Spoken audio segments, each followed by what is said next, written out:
Ben, how you doing? Good. How are you, Jacob? Baruch Hashem. Oh, Hashem. Yeah. Uh, How are you doing? what? How's it going? Things are good. Today is the fast of the 17th of Tammuz, Mm-hmm. The beginning of the 3 weeks. the beginning of the 3 weeks. Yes. So, hopefully, you're not making any plans for any trips. I do not have any more trips. You don't have any No. plans for trips. I see. Uh, Staying put. maybe we should do something special for Tisha B'Av. I'll have to think about that. But Mhm. yes, this is a time of mourning in the Jewish uh, calendar, liturgical calendar. So, Yeah. Should we dig in, or was there anything you wanted to talk about? It's been a while. It's been a while. I was on the West Coast, close to you, sort of. Sort of, not close enough to come by, but close. No. Oh, in the Bay Area. Mhm. Experienced California. Came back a little sick, but other than that, it was good. Baruch Hashem. Yeah. Baruch Hashem. Okay, Okay, let's do it. you want to go first, or should I go first? I can go first. I don't remember what was the last time. I looked it up. We are in Epistle 18? 18. Yes. Okay. כתיב, מה יפית ומה נעמת? Amt. נעמת. That makes sense. מה יפית ומה נעמת האהבה בתענוגים. It is written, how beautiful and how pleasant are you. האהבה בתענוגים, which they don't translate here. It's interesting. Should we try to translate that? אהבה בתענוגים, the love in the delights. I guess, yeah, you could translate it that way. Yeah. הנה, בית מיני האהבות אין. There are two kinds of love. האחת, אהבה בתענוגים. The first is אהבה בתענוגים. דהיינו שמתענג על השם עונג נפלא. Meaning that one delights wondrously in God. תענוג is delight. בשמחה רבה ועצומה, שמחת הנפש וכלותה, בטעמה כי טוב השם. With a great and immense joy, the joy of the soul and its yearning as it tastes that God is good. ונעים, נעימות ערבות עד להפליא. And is delightful and wondrously sweet delights. מעין עולם הבא ממש, שנהנים וכולי. It is truly a foretaste of the world to come, where the righteous will sit with their crowns on their heads and take delight in the radiance of the divine presence. ועל זה כתיב שמחו צדיקים בהשם. Concerning this experience, it is written, rejoice, you righteous in God. ולא כל אדם זוכה לזה, and not everyone merits this. וזוהי בחינת כהנה ברעותה דליבה. שבזוהר הקדוש. This is the level of love which the sacred Zohar refers to in the phrase כהנה ברעותה דליבה. So, Read the Cohen. Yeah. Literally, the Cohen serves God with the innermost desire of the heart, as opposed to the Levites, whose longing for God surged forth Ratzu and found outward expression in song. The service of the Kohanim was silent. I'm trying to remember something that I heard. I don't know if it's connected. Something connected to the bell that they wear. The Kohanim will have bells on the bottom of their I don't think a Kohen Hediot. I don't know which Kohen has. Well, yeah, probably the Kohen Gadol, because that's when he went into the high holy days, into the holy of highs. I don't know how to say The it. Holy of Holies. The holy of holies. Kodesh קודש HaKadoshim. הקודשים. Yeah. ועל זה נאמר, עבודת מתנה וגומר. Moreover, of this level of love, it is said, I shall grant you your priestly service as a gift. This gift is a gift from above, just like the keuna. והזר, Zar. זר, והזר הקרב, Mot Yumat. מות יומת, right. And the stranger who comes near is liable to death. כי אין דרך להשיגה על ידי יגיעת בשר כמו יראה, for there is no way to attain it by human efforts, as there is with the awe of God, ששואלים עליה יגעת ביראה, concerning which the departed soul is asked in the next world, did you labor with awe? ואוי לבשר שלא נתייגע ביראה. Likewise, woe to the mortal who did not labor with awe. So actually kind of possibly relates to Pinchas. And I mean, he's a Kohen, right? But I just started seeing that he was given the position, maybe the position of a Kohen Gadol, or Okay, was given to him. So yes, so the normal explanation is that Pinchas was born before Aaron became a Kohen, and so even though he was a child of Aaron, he was not a Kohen until what happened with Zimri, right? Where he became a Kenai, he became a zealot. He was zealous for God's glory, and he thus received the position of Kehuna. But the aspect of Pinchas is a strange, because at the same time he did something heroic, at the same time it's not something that everyone can attain to or should try to attain to. It's something different. Right. Yeah, that's why it's so complex. Is there something with the, I mean, what they say here about the awe or the extra oomph or whatever it would be from the side, how the Tanya explains it, or how it came about in Pinchas, that explains that can maybe bring about something, even though he says Yegiah, toil doesn't get you there. But okay, where were we? כמו שכתוב בראשית חוכמה, as is written in ראשית חוכמה, וכתיב ביראה, אם תבקשנה ככסף וגומר. Of awe, it is also written, if you will seek it like silver and search for it as for hidden treasure, then you will attain a fear of God. מלמד שצריכה יגיעה רבה ועצומה כמחפש אחר אוצרות. This shows that it requires great and intense exertion as when one searches for treasure.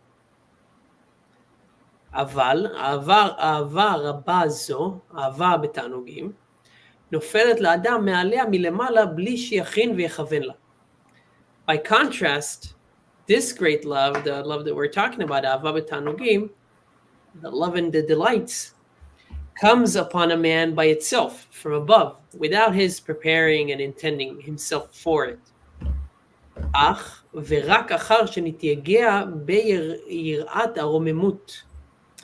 But only after he has exerted himself in יראת הרוממות, to attain the higher level of fear wherein he stands in awe of God's majesty. והגיע לתכלית מה שיוכל להשיג ממנה לפי בחינת נשמתו. And after he has attained the maximum, he's able to attain of that awe according to the level of his soul. אזי ממילא באה האהבה בתענוגים מלמעלה לשכון ולהתייחד עם היראה. Then through this process, then of itself, the Ahava B'Tanugim comes from above to dwell and become united with awe. So it's almost like a magnet. Right. Or yeah. And Rambam actually, this is how he talks about prophecy, right? He says, first you have to prepare yourself and reach the level where prophecy can in fact be given to you, and then you might get prophecy, but you have no capacity to control. Right. Yeah. Somebody once gave me the metaphor of like success in life or in any endeavor.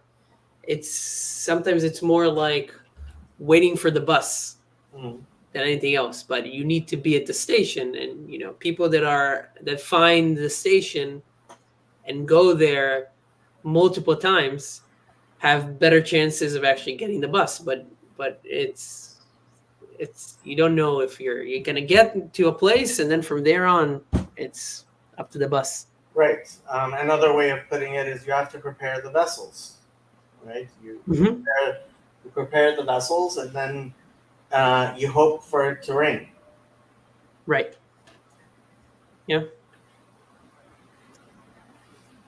כי דרכו של האיש לחזר וכולי, כמו שנתבאר בליכודי המרים. For it is the way of the man to search for the woman. לחזר is to search for the woman, as explained in Likutei Amarim. Chapter 43. So we spoke about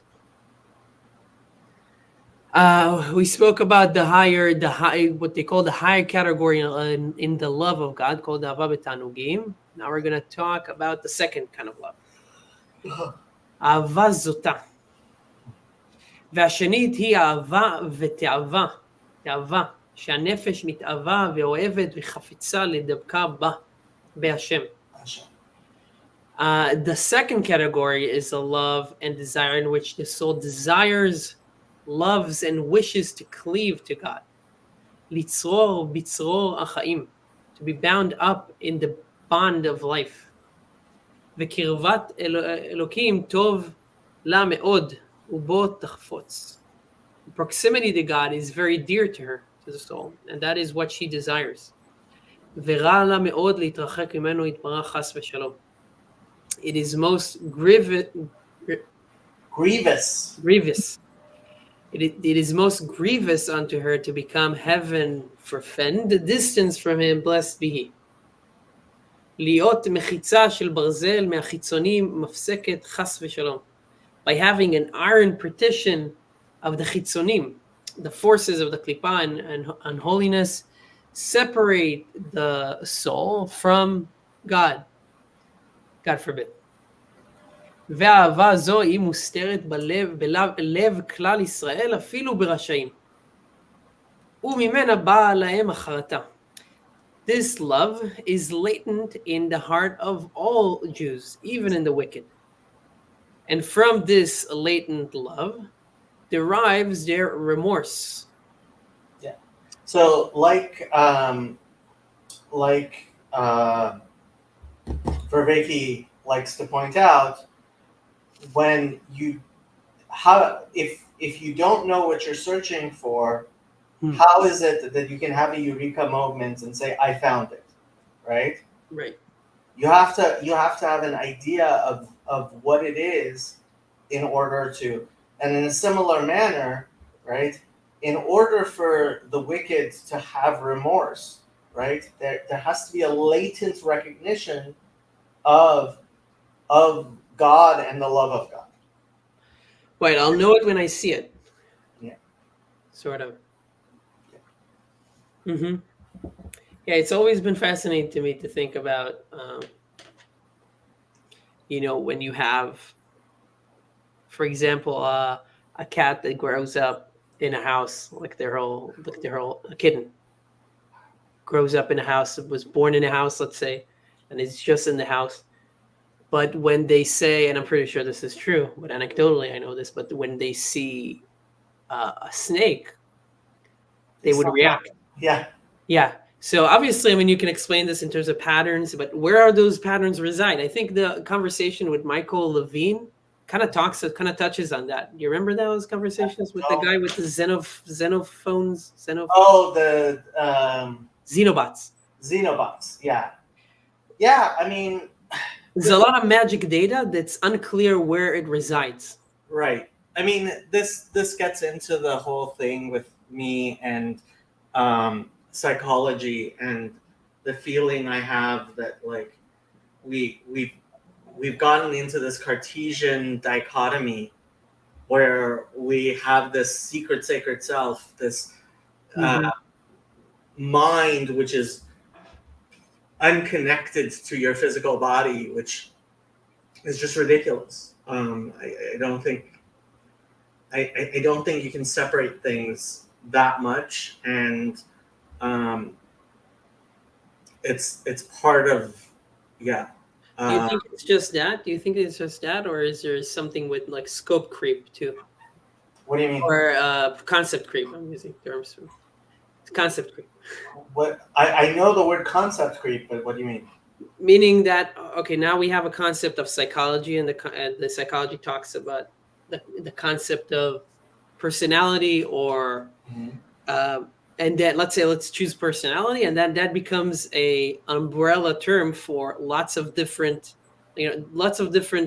uh, behaviors or actions, or um, insights from reality. You kind of lump them into, well, that's part of the personality, right? Or it's just the psychology, it's just the psychological makeup of a person. It kind of becomes this place where you can shove different things into it, and it grows.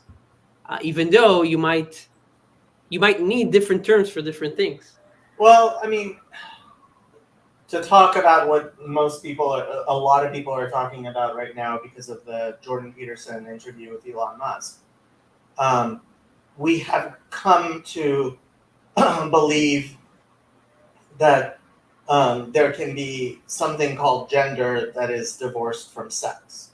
Mhm. And there are people who will claim, no, there's no such thing as gender, there's only sex, which I think is absolutely ridiculous and obviously ridiculous. And there are people who will claim, and unfortunately, these people can make this claim and still be considered doctors, that your sex can be completely divorced from your gender. Mhm. So the idea is gender is you have feminine and masculine gender, how men and women act, right? And then you have male and female sex, which is biologically what is male, what is female. And so obviously um, we have ideas of how men and women should act, which are divorced from biology. Mhm. Um, but most of them are grounded in biology, and you can't say the role of male and female are completely divorced from biological sex. And so I think we end up in a lot of times making these similar problems, right?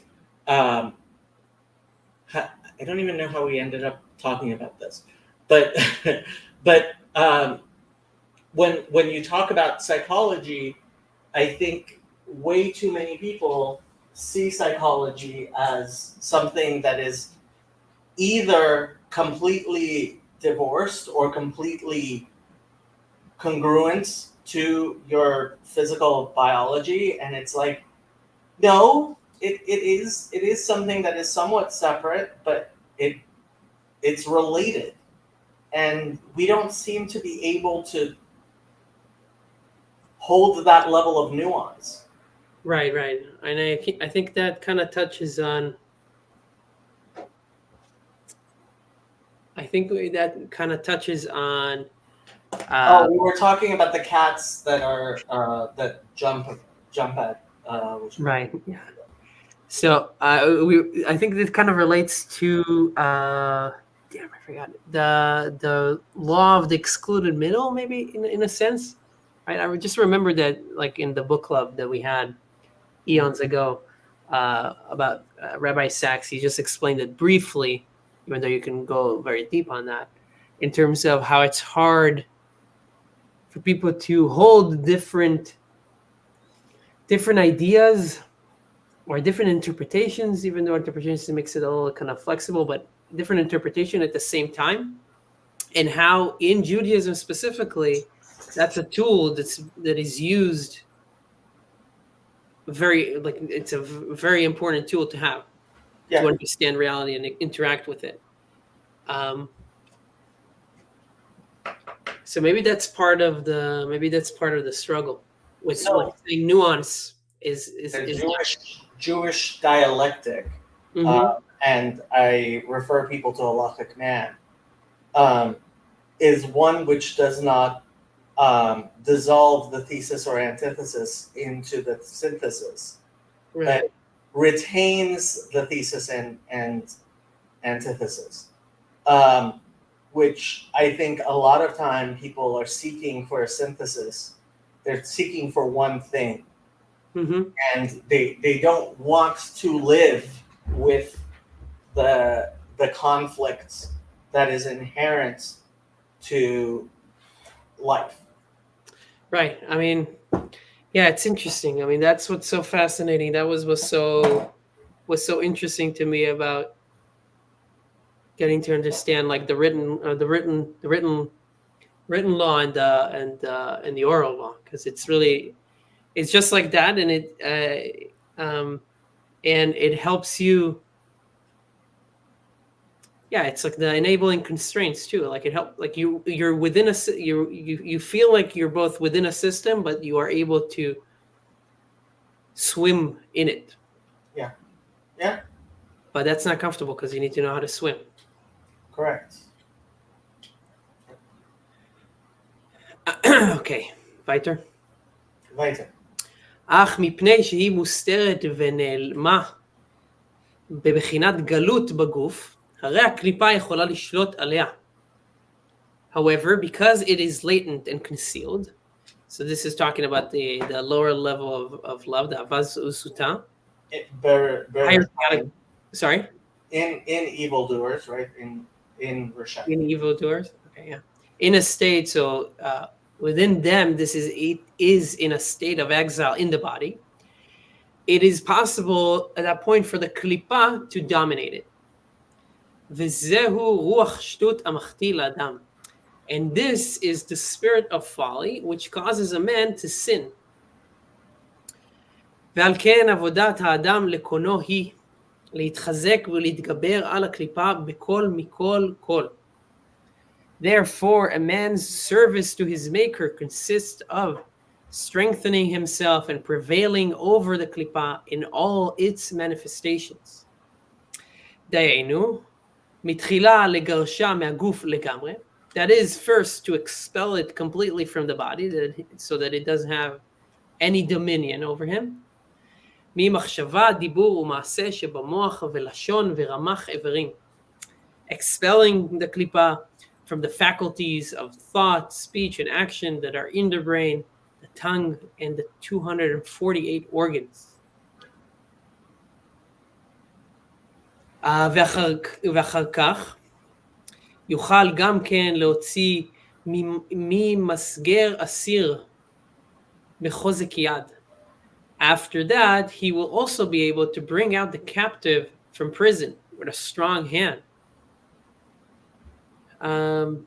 Let's read this along. Once one has vanquished the klipa by steadfastly turning away from evil, not thinking, speaking, or doing those things that are contrary to God's will, he's then able to uncover the love that is latent within him so that it will permeate his positive thoughts, words, deeds, and deeds. His mind will thus ponder upon God's greatness, and his heart will then actively feel love for God. In turn, this love will result in his enhanced fulfillment of the Torah and Mitzvot. I mean, this is also beautifully dovetails Mesilat Yesharim to first. Yeah, I mean the point here very quite clearly and importantly is you have to fight the battle where you are, right? Right. And this is one of the things that I often see with Christians. For example, I talk to a lot of gay Christian men, right? And they're like, well, I should be married to a woman and having kids.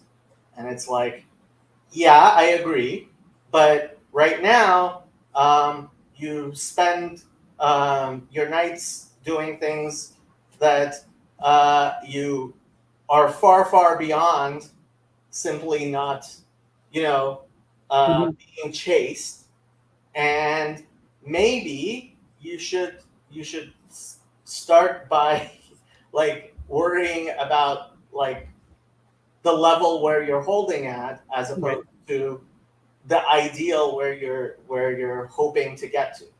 And Judaism has a much more, okay, where are you holding, which way are you headed, you know, uh, Mm-hmm.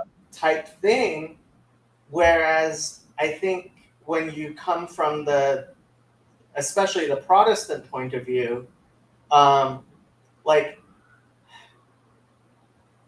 every Orthodox synagogue has people who come on Yom Kippur wearing leather shoes. Like that just happens. Everybody knows it happens, Yeah. right?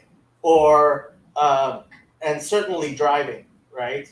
Um, so like, yeah, I guess in a few communities nobody drives to synagogue on Yom Kippur, but it's not even that the communities all want that, right? Whereas I think in a Protestant, because people realize, okay, this person, like, they come to synagogue once a year, and now I'm telling them don't drive on Yom Kippur, like you're just not handling that person where they are. Mm-hmm. And I think this is an important part of what Tanya is teaching, including here. He's like, okay, so there's this great love of God that is given by as a gift to some people, but dude, you're at the point of sur mera, right? Stop doing things you shouldn't be doing.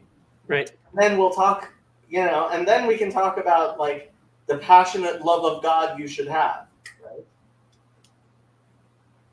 So how is that? So yeah, it's interesting. I'm just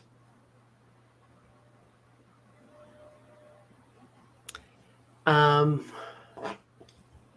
how is that? Let me try to. How is that different for like in Christianity, for example? There's an emphasis, or at least there's an emphasis on right. If you read about uh, Jesus, you hear about him going into sinners, Right. right, and pulling them out of their situation. So how does that not translate to how Christianity work right now? Like what's the? And I'm not trying to. Well, I'm let's be trying to fair. understand. Let's be fair to Christians. I am sure most sophisticated, experienced, lifelong Christians will tell me that what I am representing as Christianity is a straw man because certainly they realize all of the things that I was saying about like, Mhm. okay, take yourself where you're at, and try to improve, and frankly, I don't think any Christian would be saying to somebody who's an alcoholic, "Hey, man, it's really nice that you haven't you haven't drank in 10 years, but you've been smoking this whole time, so like forget it." you Mhm. know Yeah. um the I, but Christianity has this problem of the fact that they want to say that the Messiah has come, right? So theologically in Judaism, we can say the Messiah has not come and the Messiah will not come until we reach that level of perfection. But for a Christian ultimately to admit to the fact that we're in the process of improving, of making the world a better place, is to deny Jeremiah 31:31, which is what Christians like Brit Chadasha, right? I will make a new covenant with you. That is, in Hebrew, Christians refer to their Bible as the Brit Chadasha from Jeremiah. And like you can't seriously claim to be a Christian like without trying to make sense of this contradiction of now and not yet, or the second coming, or etc., etc. And frankly, a bunch of Christians will tell me, well, that's the contradictions, like you were talking thesis, antithesis, da da da da da. And it's like, no, you don't understand. Like, we have no synthesis here. Yeah, there's a thesis, there's an antithesis, and we're struggling with those. But that struggle is an indication that this is not Olam Haba, right? Me'ein Olam Haba ta'anug, right? Yom Shekulo Shabbat, etc., etc., etc., has a is moving beyond these contradictions, hopefully, in a way that we can't do in Olam Hazeh. And that's why in Avot, for example, it says that greater is 1 hour of repentance in this world than the entirety of the world to come. And greater is 1 hour in the world to come than the entirety of this world. They are different things. And in Judaism, we can accept the fact that we are living in Olam Hazeh and we're hoping for Olam Haba, whereas there's a reason why the vast majority of Christians believe completely wrong things about their own theology of resurrection, right? So, like, they think that that people die and go to heaven and are in heaven right now in a way that doesn't anticipate those people being resurrected. And it's like, dude, you just you have no concept of your own theology. And like, yeah, Yeah. Yeah, I'm not. Yeah, my understanding of those of that theology is not. I don't understand that theology well, so I can't comment on that. But I would say, just to keep it, just because I know, um, like what you mentioned in terms of Judaism does it well. So I'll just offer just a pushback just for everybody. But we are obviously biased, being exposed to Chabad. We're on a Chabad Tanya stream, so that will be the peak inclusive version of Judaism, and there might be other communities that handle it less well. Oh, okay. So yes, my religion is within Judaism. Also, my religion is perfect. Right. So yeah, just to mention that, but cool.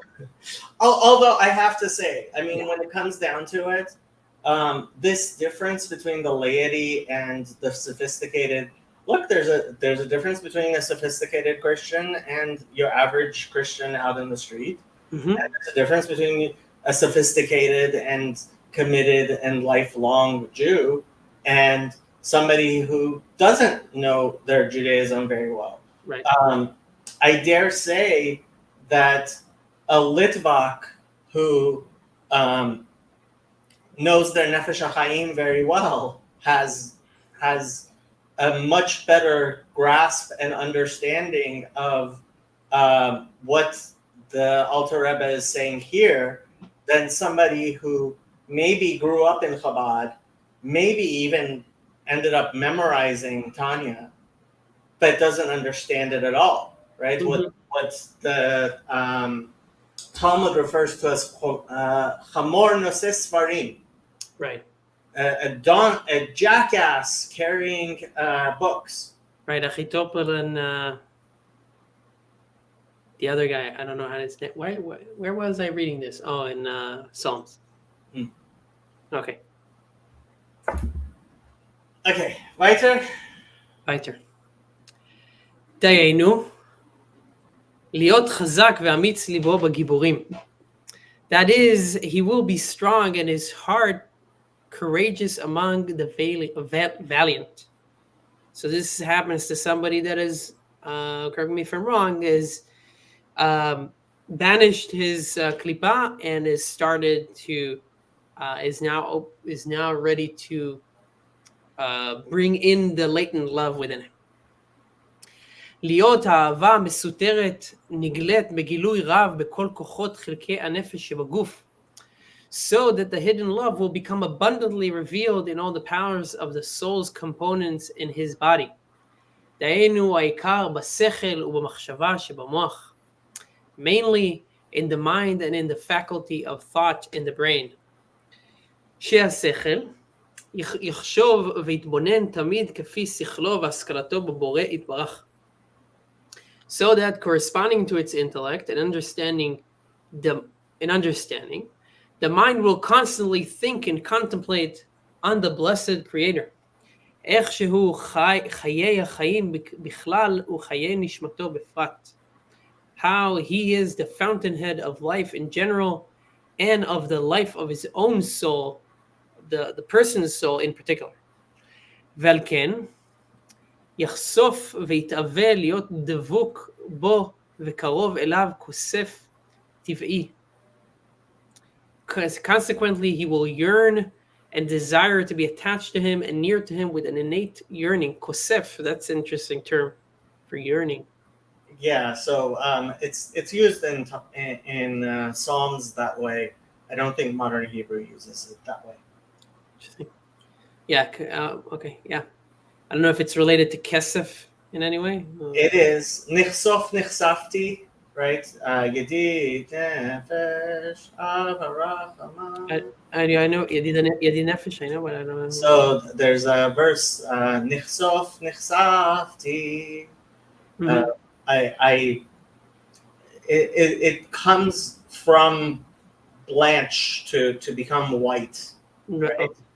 So yeah, it's a yearning that causes you to become like white or yeah. Mm-hmm. Interesting. כבן הכוסף להיות תמיד אצל אביו, וכמו אש העולה למעלה תמיד בטבעה למקורה. Like that of a child who yearns to be constantly near his father, and like fire which by its very nature always rises upward to its source. וכל מה שיתמיד לחשוב בשכלו, כוסף זה ככה יתגבר ויתפשט, כוסף זה גם בפיו ובכל איבריו. And the more he continues to set his mind on this yearning, the more will this yearning become correspondingly strong and will also extend to his mouth and to all his organs. לעסוק בתורה ומצוות, לדבקה בהם בהשם ממש. So that he will occupy himself with the Torah and the commandments in order to really cleave thereby to God. דאורייתא וקודשא בריחו כולה חד. For the Torah and the Holy One, blessed be He, are entirely one. ועל כוסף זה שבגילוי רב כתיב, צמאה נפשי וגומר. Of this greatly manifest yearning, of this love, it is written, my soul thirsts for God. כאדם הצמא למים ואין לו תענוג עדיין כלל. Like a person who thirsts for water and does not yet have any pleasure from it.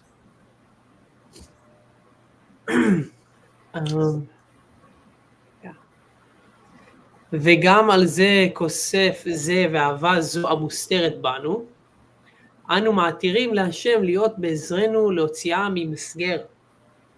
Also concerning this yearning and this love concealed within us, we pray to God to help us bring it out from imprisonment. ושיהיה הלב מלא ממנה לבדה, so that the heart will be filled with it alone. ולא תיכנס צרתה בביתה שהיא תאוות עולם הזה, so that its rival wife, the mundane desires, will not enter its house or our hearts. Yeah, Sarah is sister wife. Is when a man is married to two women, they're called Sarah of each other. Interesting, because in modern Hebrew, tzarot is like trouble. Exactly. That's that is exactly that is exactly the word. Yes. I can't wait to tell this to my sister, or tell somebody that doesn't. Your sister whose husband has two wives? Yeah.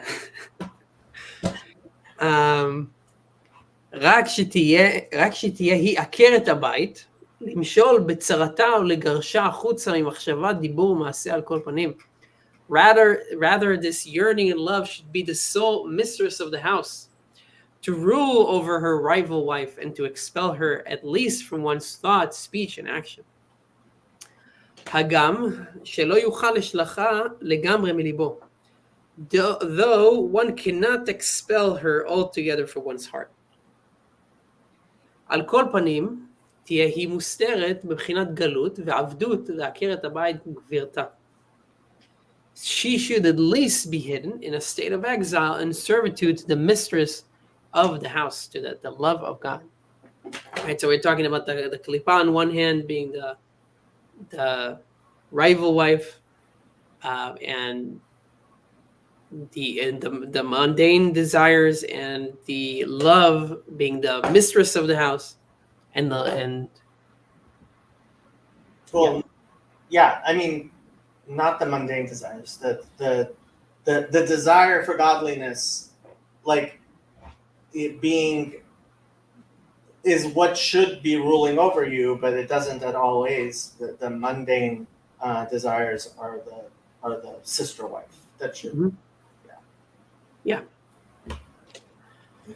להשתמש בה, right, so להשתמש בה לדברים הכרחיים לה לבד כאכילה ושתייה. Who, the mistress of the house, will make use of her for her own essentials only, such as eating and drinking. כי דכתיב בכל דרכך דאהו. As it is written, sorry? Know him, it's command. Yeah. As it is written, know him in all your ways. Got it? Got it. Weiter? Right, your turn.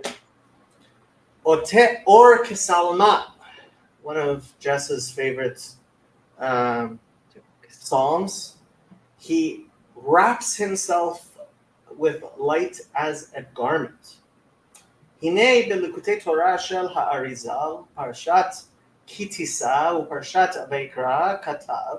So this is something that is explained in the writings of the Arizal. כי השגת משה רבנו עליו השלום לא הייתה בבחינת פנימיות דחוכמה עילאה.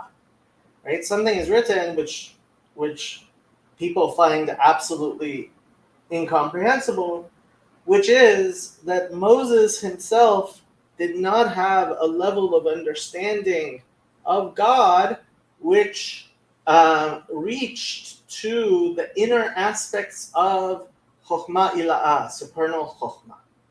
הנקרא אבא דאצילות, that which is referred to as father in the worlds of emanation.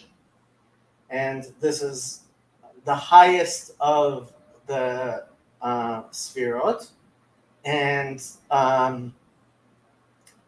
וכל שכן בספירת הכתר שלמעלה ממנה הנקרא אריך אנפין. And even more so if we were to talk about keter, which is a sphira above the sphirot, right? Which is referred to as arech anpin. כי אם בבחינת אחוריים דחוכמה המתלבשים בבינה, right? Rather, his understanding of God was something that was in the outer aspects, exterior levels of chokhmah, as it is vested in bina, understanding. המתלבשת בשבע ספירות התחתונים שנקראים זר אנפין, which in turn is vested in the 7 lower sphirot, that which are called zer anpin, the small countenance. Sod ha-Torah, which is the mystical principle of the Torah.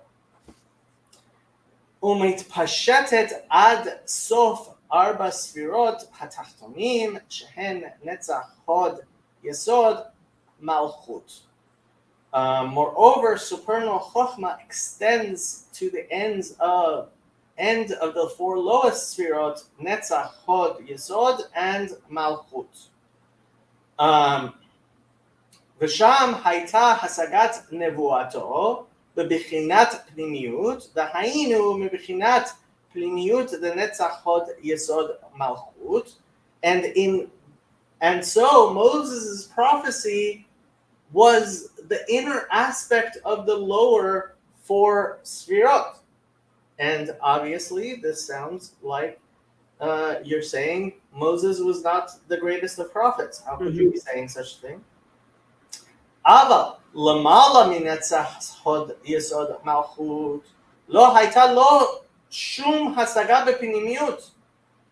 But above these 4 lowest sfirot, he did not have an inner understanding. כי אם בבחינת אחוריים דחוכמה המלובשים בבינה, המלובשת ומתפשטת תוך פנימיות ונצח, הוד, יסוד, מלכות. Right? So again, he's repeating what he just said. בסוד נובלות חוכמה שלמעלה תורה. And this is from what the Midrash Bereshit Rabbah says, the novlot, withered visage of supernal chokhmah is Torah. Shehi bebechinat zer anpin, because this is the lesser countenance. K'dichtiv v'ra'ita et achorai ufanai lo yera'u. Right? Like God says to Moses, you shall see me from the back. You cannot see my face. Ayen sham ufshar hanevuah perek aleph. You can see there the things that the Arizal says, and in Shar hanevuah chapter 1, ulechora yesh lahafli. Hare ne'emar v'lo kam navi od be'Israel k'Moshe. And this is something that's surprising, and people might ask, what? How could you say this about Moses, who there was no prophet like him in Israel? Ve'ech hisig ha'arizal yoter mimeno ודרש כמה דורשים בבחינת פנימיות אפילו בספירות ומדרגות רבות שלמעלה מהחוכמה וכתר דאצילות. Right? How could the Arizal then go on to teach things which were above this? Right?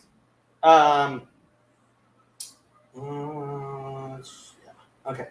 Ha'inyan hu pashut u'muvan lakol. Right? However, this is something that could be easily understood. שיש הפרש גדול בין השגת חכמי האמת כרשב"י והאריזל, שהיא השגת חוכמה ודעת, right? There is a great difference between the intellectual apprehension of people like Rabbi Shimon Bar Yochai and the Arizal, right? ובין השגת משה רבנו עליו השלום ושאר הנביאים בנבואה, and that which can be understood from prophecy. המכונה בכתוב בשם ראייה ממש, because which is in the Torah referred to as seeing.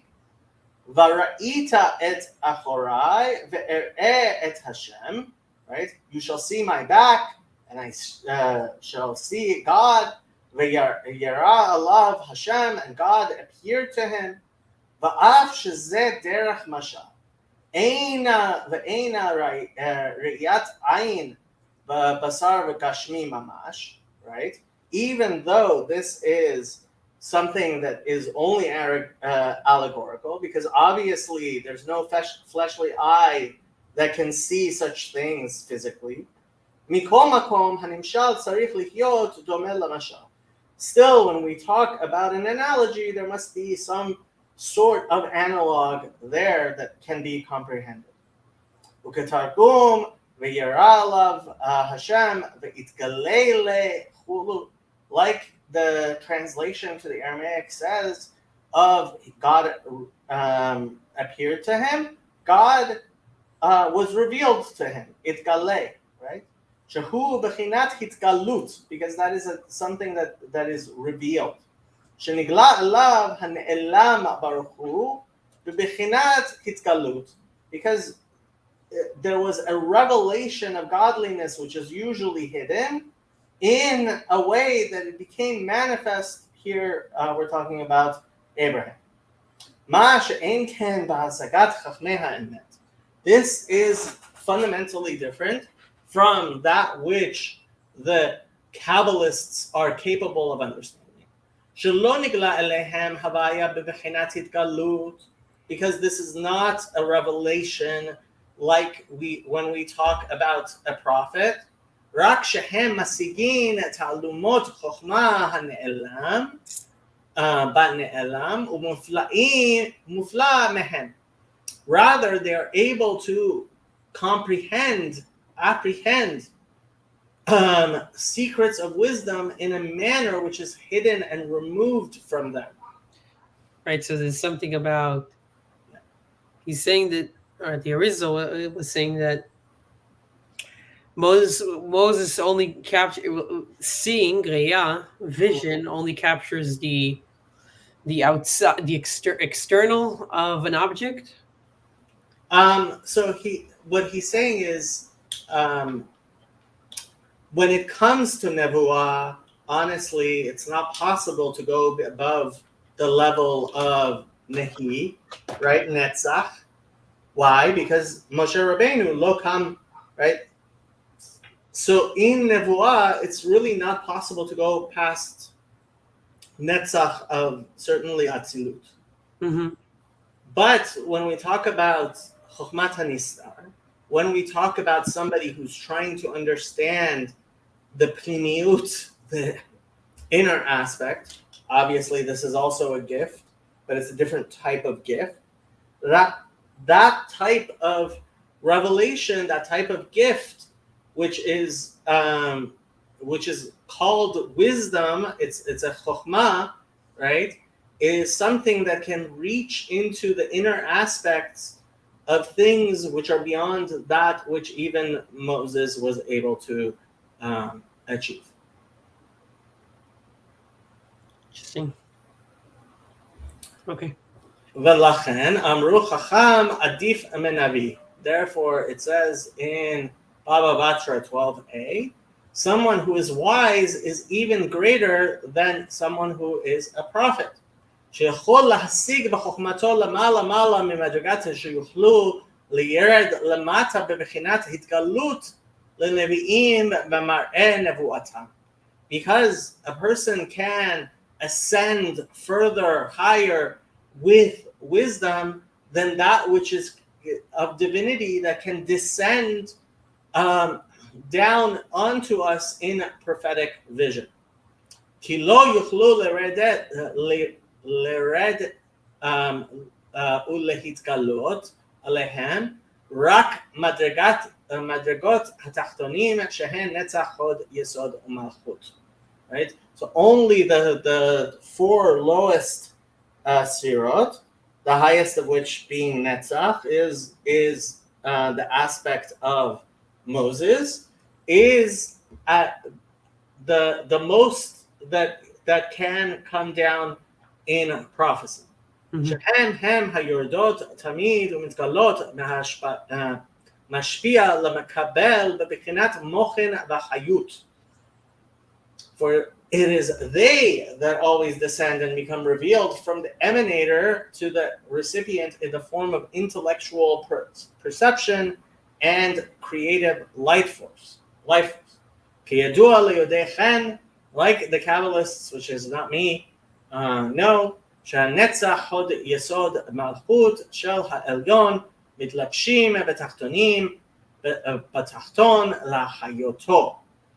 That these particular four sfirot of the higher realm vest themselves in the lower realm in order to animate it.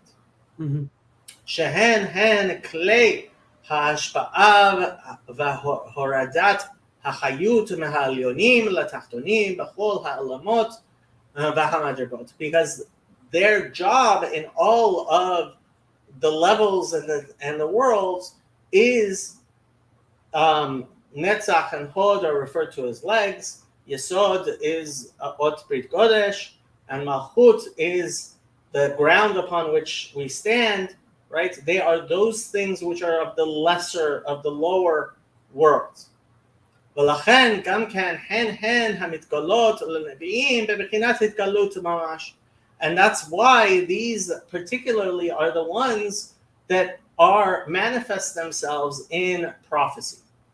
ובתוכן מלובש אור הבינה שהיא בחינת הבנת האלוקות מאור אין סוף ברוך. And within these is vested the light of Bina, of understanding, which is the attribute which relates to understanding of godliness from the light of the blessed Ein Sof. ובתוכה מלובשים אחוריים דחוכמה, and in that understanding is the outer aspect of wisdom of Chokhmah, שהיא מדרגה שלמעלה מהשכל והבנה באלוקות ברוך הוא, because that is the which are a level that transcends the conception and comprehension of divinity. כי שם חוכמה מורה על מקור השכל וההבנה. Because when we talk about wisdom, chokhmah, right, it is koachma, it is the spark of inspiration that is the source of all understanding. So, yeah. So is it? This might be completely wrong, but is it? What if I say something like Nevuah is capturing what flows from above, what vests itself in the below, and I'm not sure how he puts together what the Rizal and Rashbi, what they do. I don't know what the term for it here is. They go up. They see it's more of a connecting. It's more of a top bottom up kind of approach. Yeah, it's the capacity of the intellect of those who are so blessed with intellect to actually grasp from that which is above. Right, because the source of the intellect is above, so that's why it has that. It has. Well, I think more so he's emphasizing the fact that Nehi, right, and Malchut, those four sfirot, their job is to bring godliness down into the lower realms. And therefore, that is what manifests in Nevuah, in prophecy. Yeah. So with the Arizal and Rashbi, what did they? How would you call what they do? I mean, he was saying something about hearing. Uh, That. well, I mean, the only language he's used for it yet is chokhmah, is yeah, is wisdom is usually how chokhmah is translated. V'lachen amru bezohar deoraita mechokhmah nafkat. Right, like it says in the Zohar that the Torah derives from chokhmah. Ki ta'amei mitzvot lo nitgalu, v'hem lamala mehasechel v'havana. Right, because the reason for the mitzvot, that which is behind the mitzvot, the commandments, is that which has not been completely revealed, right? So that which is revealed comes from chokhmah, comes from the reasoning behind it. וגם באיזה הוא מקומן שנתגלה ונתפרש איזה טעם המובן לנו לכאורה. And even in some places where it appears to give us some explanation on a revealed level, אין זה הטעם המובן לנו לבדו, תכלית הטעם וגבולו. Right? That which we understand of this is not the depths of it have not been plumbed, right? It's not the fullness of the understanding. אלא בתוכו מלובש פנימיות ותעלומות חוכמה שלמעלה מהשכל וההבנה. But rather there's a spark within it which comes from chokhmah, which transcends comprehension and understanding. This is a very long note. וכן בכל דיבור ודיבור שיצא מפי הקדוש ברוך הוא לנביאים הכתובים בתורה נביאים וכתובים, right? The same is true with respect to every word uttered by the mouth of the Holy One, blessed be He, to the prophets, as recorded in the Bible. הן דברי תוכחה והן סיפורי מעשיות, whether they are words of admonition, right? Or they're explaining what happened. מלובש בתוכם בחינת חוכמת אלוקות שלמעלה מהשכל וההבנה. Within them is vested a aspect of holy wisdom which transcends conception and comprehension.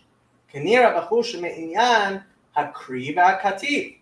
And we can understand this by the fact that we have within our Bible a what is called Kri and Kativ. So Kri is how we read the Bible, and Kativ is how we write the Bible. And these two are not always the exact same. So how could that be? It's because our capacity to understand them does not match with the true aspects of that which is vested in the Torah. כי הקריא הוא לפי ההבנה הנגלית לנו, right? Because we read it according to how we can understand it. והכתיב הוא למעלה מהשכל וההבנה. And we have no capacity to truly comprehend why things were spelled or written in the Bible in a different way than we can write them. The Ktiv is more infinite. Yes, and there is this idea that when there is the revelation, right, then we'll be able to actually read and understand why everything was written the way it was written. שתיבה זו כתיבתה אין לה לבוש בבחינת הבנה. Because something, this particular word in the Bible cannot be understood has no comprehensible garment, right? And therefore, when we read it, it is somehow there's a garment which helps us understand it. וכן העניין באותיות גדולות שבתורה נביאים וכתובים, and sometimes you have large letters or small letters, שהן מעלה עילאה ומאירות משם בגילוי בלי לבוש כשאר האותיות.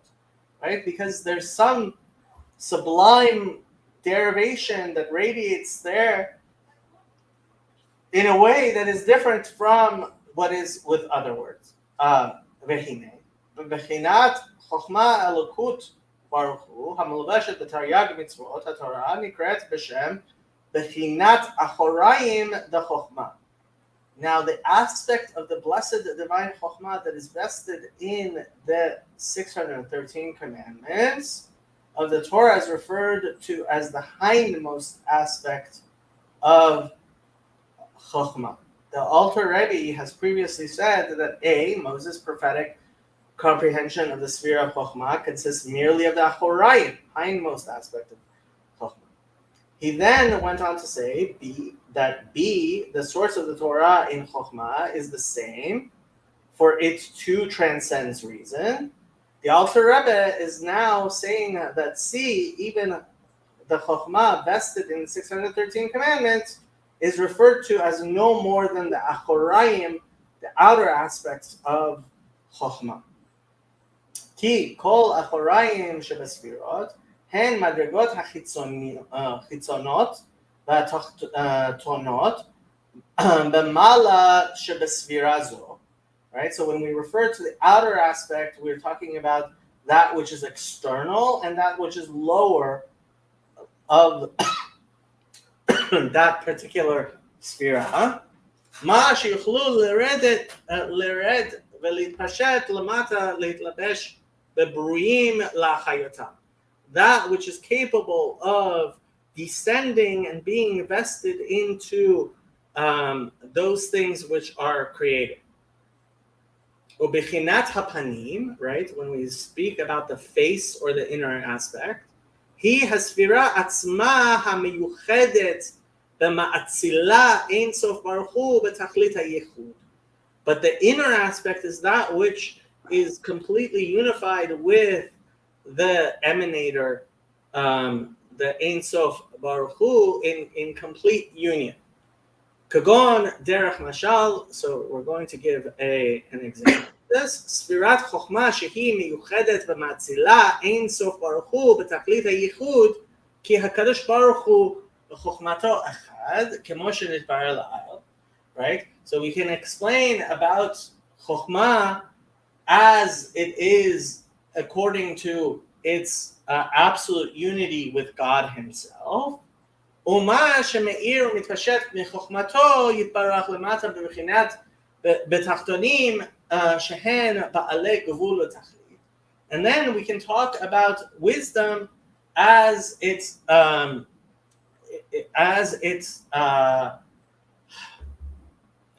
radiates and extends to the limited and finite nether beings below. And it's vested in them. Nikra Achorayim. Therefore, that is referred to as the backwards or external, right? V'nikra gam ken bechinat asiyah sheba'atzilut, and this can also be referred to as asiyah, which is the worlds of action, as they are within the worlds of emanation. The external aspect of Chokhmah here being an allusion to the world of Atzilut, is termed the level of Asiyah within Atzilut, that level of Atzilut that is capable of descending below. Kulam b'Chokhmah asita. Right? Everything was made in Chokhmah. That is to explain. Al derech mashal. By way of analogy, כמו שבאדם התחתון שיש בנשמתו מדרגות, זו למטה מזו. So the human, a terrestrial man has five categories of soul, right? We refers to the nefesh, ruach, neshama, yechida, and Chaya yechida. What? Chaya, and then yechida, right? שהן בחינת השכל והמידות ומחשבה ודיבור ומעשה. Right? These are intellect, the emotive attributes, thought, speech, and action. With action, the lowest of them all, היא התחתונה שבכולן, שהחיות המתפשט מהנשמה ומלובש בכוח המעשה, הוא כאין לגבי החיות המתפשט ממנה מלבש בכוח הדיבור. Because there's no real comparison between that which vests in your capacity to do things in the world and your capacity to speak. They're qualitatively different. Well, the qualitative different. He's saying here that the speech is in some way higher, right? Like there's more possibilities in some way. It's more spiritual. It's Right. it has a greater capacity. Yeah. Yeah, I mean it's like if you can. Yeah, if you're trying to paint a picture, you can think about the most beautiful image or picture that that's just there on your wall, but to actually bring it alive with your hands is going to be much more difficult. Yeah. So obviously the possibilities Much in your more head. limited. It's much more. Things are much less limited in the higher they are spiritually. Mhm. The greater, the less physical they are, the less they are bound up in gavul, in finite limitations. Yes, correct. Right. שהוא כעין לגבי החיות המתפשט ממנה ומלובש במחשבה ומידות ושכל. Right? Which so much more so that which we are able to think about and understand. כן, על דרך זה ממש, in a similar manner, היא בחינת חוכמה יתברך מה שיוכל להתפשט ממנה להשפיע or להתלבש בתחתונים כולם. In this manner is how the supernal wisdom, right? God's wisdom can be vested in lower things. הן כעין לגבי בחינת פנים המיוחד במאציל ברוך הוא. It is completely different from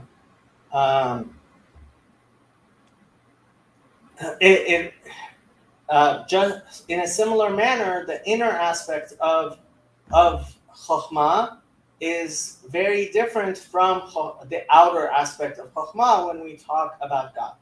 The Kula Kameh Kalachash, that everything before him is as if it does not exist.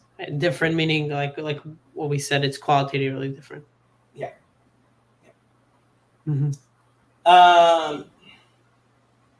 וההשפעה לכל הנבראים כולם שהם בעלי גבול לתכלית נחשבת ירידה וצמצום כביכול לגבי המאציל אין סוף ברוך הוא. The life-giving flow to all created beings, which are limited and finite, is regarded as a descent and a contraction, so to speak, with respect to the emanator, the blessed Ein Sof. על דרך משל כמו שנחשבת ירידה וצמצום לשכל האדם המשכיל המצומצם באיזה עשייה גשמית וחומרית ממש, right? When you actually do something that is a sort of descent from everything that you were able to think about and do. ולכן משה רבנו עליו השלום שהשיג על אחוריים בחוכמה זכה שתינתן על ידו התורה. Therefore, Moses, who apprehended as high as the level of divinity called Achorayim of Chokhmah, the hindmost aspect of Chokhmah, Therefore, he merited that the Torah was given through him. Shehi novlot chokhmah shalamala. The Torah being the novlot, the withered vestige of supernal chokhmah. Perish. Ma shenovel mimenu veyored lamata midlabesh the Torah gashmiot shalana.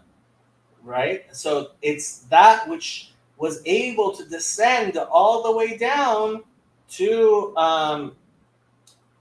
be vested in the physical Torah, in the world. in the commandments that we have. She'ikara v'tachlita hu kiyum hamitzvot lo ta'aseh v'aseh b'poel u'ma'aseh mamash. Because ultimately the Torah is so that we will actually do that which God wants us to do. Kama amar hayom la'asotam, like it says, today so that you shall do them. Deuteronomy 7. V'gadol Talmud shemevi liyedei hamaseh, and like the sages taught, great is study of Torah because it leads to observance. V'halomed shelo la'asot noach lo shenefacha shilyato v'chulu. Right? I'll translate that. If and someone who learns Torah just for the philological aspects, just because he likes, it sounds cool, he doesn't actually intend to actually make it a part of his life, it'd be better if he'd never been born. V'chol adam mukhrach leitgalel ad sheikayem kol hataryag mitzvot v'poel mamash kenoda b'Arizal. Like the Arizal explains, that everyone will end up being reincarnated until they actually keep all 613. By the way, this is that little comment by the sages about the person that doesn't read Torah for the sake, that reads it just for the sake of accumulating knowledge, let's say, it's a great example, and I mean it's a great example of what we said. Well, somebody could come and say, well, you said that Judaism does really well with, like, you can drive to Yom Kippur and you'll still be in the service, but like if you learn Torah and you don't even have the right state of mind, you're telling me I shouldn't have been born. So how do these two fit together? So the same Talmud says quite clearly, "La'olam yasok adam b'Torah mitzvot shelo l'shem shemayim shemitoch shelo l'shem shemayim ba'al l'shem shemayim." Right, the person should always busy himself in Torah and the commandments for the wrong reasons, because in the wrong reasons he will come to the right reasons. Mm-hmm. The fact is, the question is not where were you born on the mountain. The question is, are you headed upwards or downwards, mm-hmm. and are you making an effort to actually, like, if you're making an effort in the wrong direction, that's not so good, right? So first and foremost, you have to be in the right direction, right? Mm-hmm. And that's hard. And each person has their own. Again, it goes back to where are you holding, right? Where are you holding? It's a great question. It is a very good question. Ha'otot hanilot lanu hen b'maaseh dibur machshava. The letters that are revealed to us exist in action, speech, and thought. The ma'aseh hen tmunat ha'otiot b'chtav ashuri shebesefer Torah. Right. So, in case anybody was not aware, we don't write in Hebrew anymore. We haven't for thousands of years. We use Katav Ashurit, Assyrian script, right? And these are the visual forms of the Torah. The Otiot HaDibur, or the letters of the words we speak. Nechkakot, the Hevel, the Kol, right? Engraved in our breath and voice. המתחלק לכף חלקים שונים זה מזה בצורתם. Right? Each letter is different from every other letter. שהיא הברת ומבטא הכ"ב אותיות בכל לשון. Right? So there's the enunciations and utterances which ultimately come from the 22 Hebrew letters in every language. כי אין הפרש בין לשון הקודש ובין שאר לשונות במהות הברת האותיות כי אין בצירופן. Because ultimately we believe that all of all other languages emanate from Hebrew. There, it is. Might as well write this. Note by the Rebbe. What possible connection between the combination and the enunciation of the letters prompted the Alter Rebbe to negate it? Possibly he is here anticipating the assumption that since the letters of other languages are not holy, they must perforce be on lower level than those of the holy tongue, and surely different. Hence, he explains that the difference between the letters of the holy tongue and those of other languages lies only in their combinations. So you shouldn't think other languages are completely worthless. Okay? ואותיות המחשבה הן גם כן בכל לשון שאדם מחשב תיבות ואותיות הלשון, right? Similarly, our thoughts are in language, right? שהן כ"ב בלבד, and all of this boils down to 22 letters. רק שבמחשבה יש בה שלוש מיני בחינות אותיות. But in thought, there are three kinds of letters. שהרי כשרואה בספר תורה תמונת האותיות, הן מצטיירות במחשבתו, for when one sees the visual form of the letters in the Torah scroll, they are pictured in his thought. וזה נקרא בחינת עשייה שבמחשבה. So when you are seeing the letters, that is referred to as עשייה במחשבה, action in thought. The manner in which thought envisions the letters of actual handwritten script in terms of the spiritual worlds of Bria, Yetzirah, and Asiyah, action and thought, relates to the lowest world, Asiyah, the world of action. וכן כאשר שומע אותיות הדיבור, הן נרשמות במחשבתו מהרהר בהן. Likewise, when one hears the letters of speech, they become inscribed in his thought and he meditates upon them. וזה נקרא בחינת דיבור שבמחשבה. ובחינה יצירה. So this is the world of formation. ואותיות המחשבה לבדה, בלי הרהור אותיות. הדיבור נקראות מחשבה שבמחשבה, בחינת בריאה. So when you think of things before they actually are turned into letters of speech, that is thought in thought. In general, do that. What? And so when you think about the letters before, when you think of something and it hasn't actually formed into letters and words. So the letters of thoughts alone, without any meditation on the letters of speech, are called thought in thought. Mm-hmm. What does that mean? So he's relating. He's saying machshava. He's saying thought has aspects which go beyond the simple letters, because ultimately when you speak, you have to, your speech has to also be ultimately in with letters. But when we talk about thinking, there is a level of thought which is beyond letters. Mm-hmm. Sometimes think of things and it's not in letters yet. It's not in words. Not all of your thoughts are verbal. Right? You can imagine things and there's no words for it. Right. You can't verbalize it even in your thought. Yeah. Correct. And he's saying that goes all the way up to Bria, that goes all the way up to the world of formation, of creation. Yeah.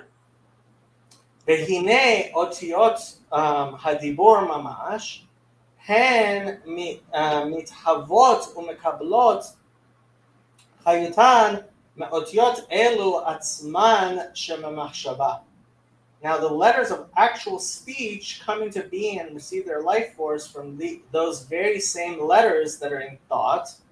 ואף שלפעמים מדבר אדם ומהרהר בדבר אחר. And though it's possible for a person to say one thing and be thinking of another, הרי אינו יכול לדבר, כי אם אותם דיבורים וצירופים שכבר דיברם והיו במחשבתו פעמים רבות מאוד. He can only talk about those things which he has words for, which he has spoken about. נשאר בדיבורים וצירופים אלו הרשימה המחשבה שנכנסה בהם פעמים רבות. Right? And there's a roshem, there's a vestige, right, of that thought from the fact, like, he's formed these words before. וזהו בחינת אחוריים בחיצוניות נצח הוד יסוד מפרצוף העליון שנכנס לתחתון להיות לו בחינת מוחין וחיות כנודע.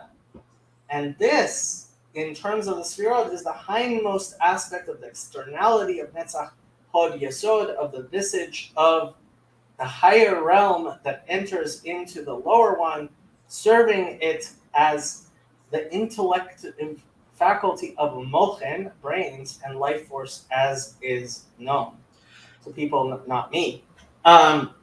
What I'll say is he's explaining how there are levels of understanding and thought which go beyond the Torah and revelation and scripture.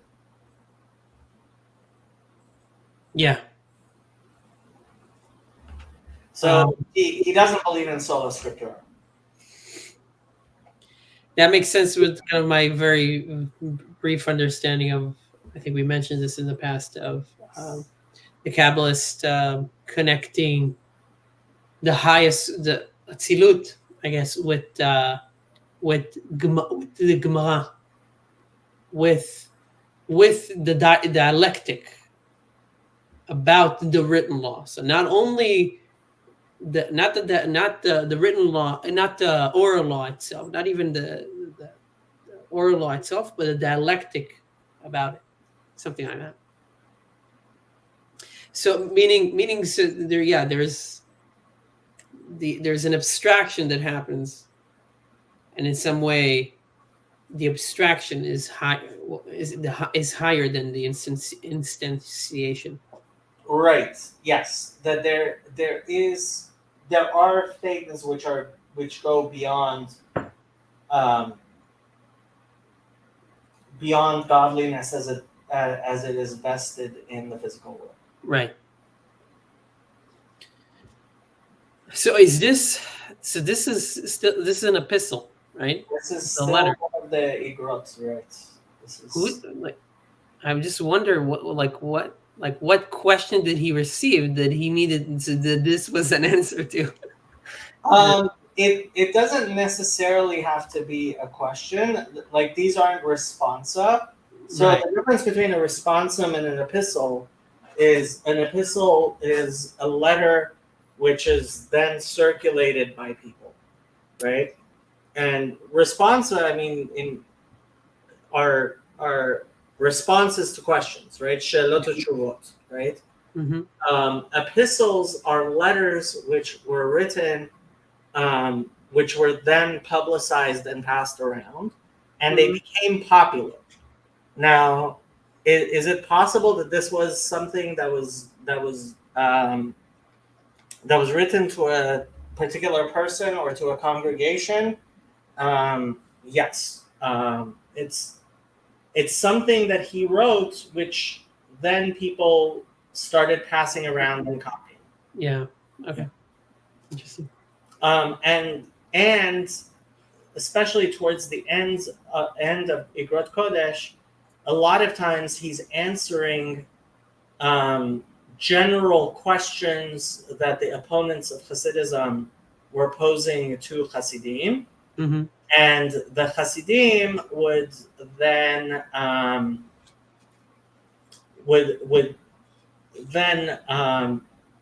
pass around the answers. Right. And I'm sure one of the questions which we're passing around is, these people they're talking about things that are supposedly beyond what Moses understood, right? Et cetera, et cetera. Yeah. Right. Yeah. Okay. I think we can do. I think I need to head out. So yeah. Next It'll be too much. Yeah. I should go to it. Okay. Anything you want to talk about before we end the stream? No, I'm good. Appreciate our weekly shear. It's great. I learned a lot. We're 53. Does that mean that we're definitely over a year? But definitely over a year, because we didn't do every week. Yeah. And yeah, I mean, fact is, I mean, we've made a pretty good dent in Tanya. What we have left is there are 32 epistles. We've been doing 2 per week, and we're going to be on. So we got 1, 2, 3, 4, 5, 6, 7 more weeks, I would say, of Igrot Kodesh. And then Kuntras Acharon is 9 chapters. We'll see how fast we start going through it. But we're definitely, we're definitely, I think, over 3/4 done. Yeah. With Tanya. So from after we finish, if a Chabadnik ever says, "Hey, you want to learn Tanya?" you can say, I've been through it in detail. I did a YouTube series which was watched by thousands of people. I covered it. It's covered. Been there, done that. Yeah. Yeah, I bought Steinsaltz, at least the 2 first. Maybe I should have bought it for when we were learning, but I bought the first 2. Yes, I think it's like a set of 5 or 6. So I bought the first 2 because I've started reading his commentary, and his commentary on the Tanya. And it's very good. So that's for next time. Okay. So next time. Yes. Yeah. Sounds good. Okay. So going to end. Thank you, everybody.